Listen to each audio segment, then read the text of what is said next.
எழும்பட்டுமே, ஜெபத்தால் உள்ளங்கள் அசைந்திடுமே. தளர்ந்த முழங்காலை பலப்படுத்தி தளராமல் ஜெபிக்க கரம் கொடுப்போம். தளர்ந்த முழங்காலை பலப்படுத்தி தளராமல் ஜெபிக்க கரம் கொடுப்போம். ஜெபிக்கும் உள்ளங்கள் எழும்பட்டுமே. உள்ளான மனிதனை களைந்திடுவோம், தாழ்மையின் ரெட்டை உடுத்திடுவோம்.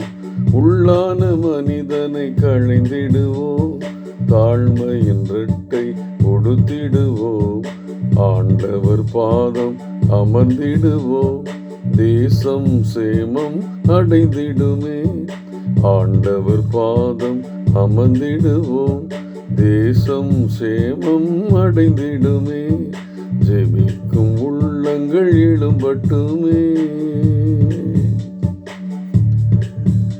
டியர் ஃப்ரெண்ட்ஸ், அன்பின் வாழ்த்துக்கள். ஆண்டவரும் இரட்சகருமாகிய இயேசு கிறிஸ்துவின் இனிய நாமத்திலே உங்களை வாழ்த்துகிறேன்.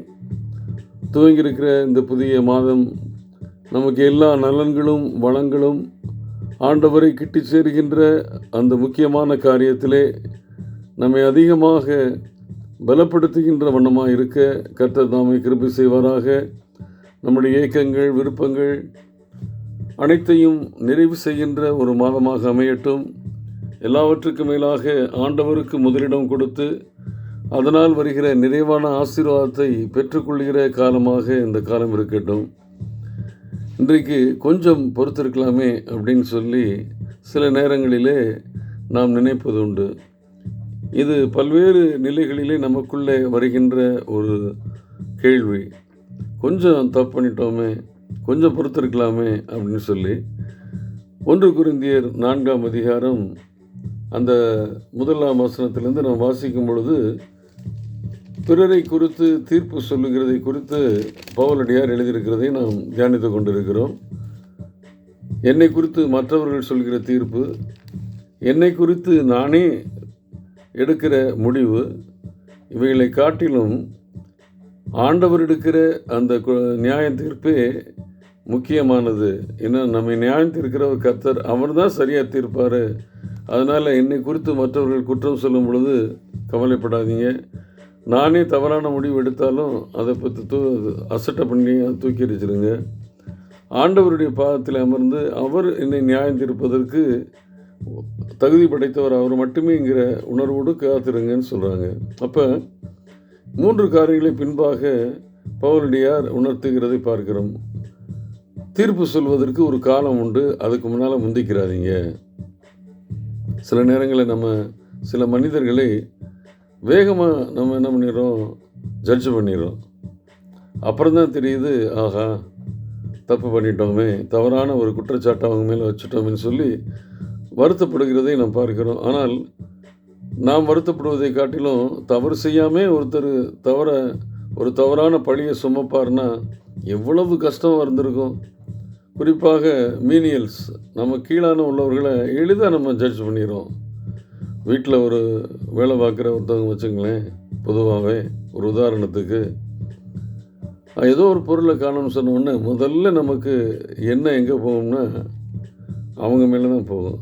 ஏன்னா அவங்க நம்ம கீழானவங்க, என்ன வேணாலும் ஜட்ஜ் பண்ணலாம் அப்படின்னு நினைக்கிறோம். ஜட்ஜும் பண்ணிடுறோம். கடைசியில் தான் கொஞ்ச காலம் கழித்து தான் தெரியுது, அவங்கள வேலையிலேருந்து நீக்கிடுறோம், கடுமையான சொற்களை சொல்லி பற்றி விட்டுறோம், இப்படி பல காரியங்களை செய்துடுறோம். கொஞ்ச நாள் கழித்து தான் தெரியுது அதை செய்தது நம்ம வீட்டில் உள்ள ஒருத்தர் தான் சொல்லி. நம்முடைய உறவுகளில் ஒருவர், இல்லை நம்ம பிள்ளைகள், பெற்றோர்கள், யாரோ ஒருத்தர் செஞ்சுட்டாங்க. ஆனால் செய்யாத ஒருத்தர் மேலே அபாண்டமாக நம்ம ஒரு தீர்ப்பு சொல்லிட்டோமேன்னு சொல்லி வருத்தப்படுவது உண்டு. அப்போ இப்போ நமக்கு வர்ற என்னென்னா, கொஞ்சம் பொறுத்திருக்கலாமே, அவசரப்பட்டோமேன்னு சொல்லி.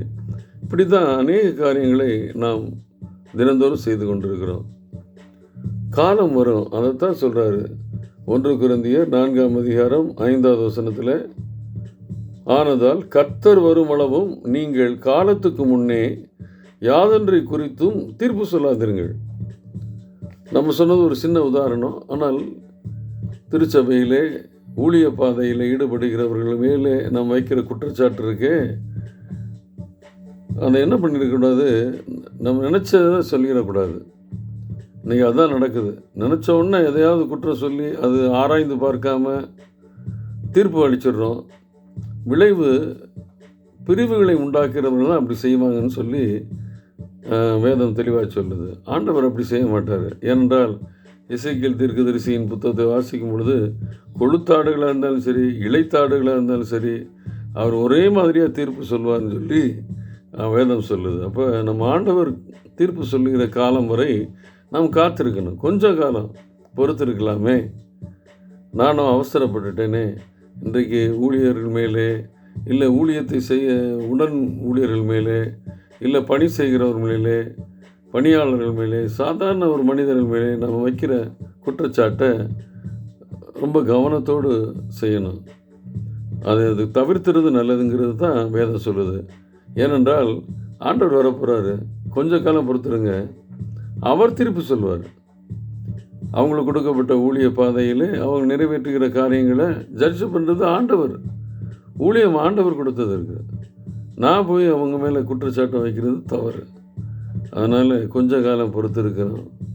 கொஞ்ச காலம் பொறுத்துருங்க, தீர்ப்பு வரும். அது எங்கேருந்து வரும்னா கோர்ட்டில் இருந்து இல்லை, அது பரலோகத்தின் கோர்ட்லேருந்து வரும். அதனால் உலகத்தின் கோர்ட்டை காட்டிலும் வீணான காரியங்களை, அது பல நேரங்களில் உண்மையற்ற காரியங்களை கூட அதை உண்மையாக்கிரும். செய்யத்தகாத காரியங்களை கூட அது செய்துவிடும். தேவையில்லாத குழப்பங்களை கூட உலகத்தின் தீர்ப்புகள் சில நேரங்களில் தந்து மனதை பிரித்து விடுது, சபைகளை பிரித்து விடுகிறது, குடும்பங்களை பிரித்து விடுகிறது. டைவர்ஸ் போன்ற காரியங்கள்லாம் இன்றைக்கி எப்படி இருக்குன்னு தெரியும். ஆனால் ஆண்டவர் சொல்கிறாரு, நான் ஒரு கோர்ட் வச்சுருக்கிறேன்.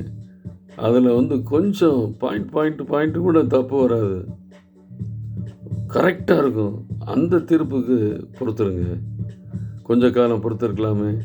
வீணான தீர்ப்புகள் சொல்லாதபடி ஆண்டவர் நம்முடைய சிந்தைகளை தடை செய்ய கர்த்தர் தாமே கிருபை செய்வாராக. இந்த மாதத்தில் மற்றவர்களுக்கு சமாதானமும், மற்றவர்களின் அன்பும், மற்றவர்களை நேசிக்கவும் கர்த்தர் தாமே. ஏன்னா இன்றைக்கி இந்த மாதத்தில் அன்பின் ஒளி வீசுவோம் என்று சொல்லப்பட்டிருக்கிறது. அந்த அன்பை எல்லோருக்கும் பகிர்ந்தளிப்போம். தவறான தீர்ப்புகளுக்கு முற்றிலும் தவிர்த்து ஆண்டவரை போல எல்லாரையும் அரவணைத்து செல்வோம். கர்த்தர் தாமே நம்மை ஆசீர்வதிப்பாராக. ஆமேன்.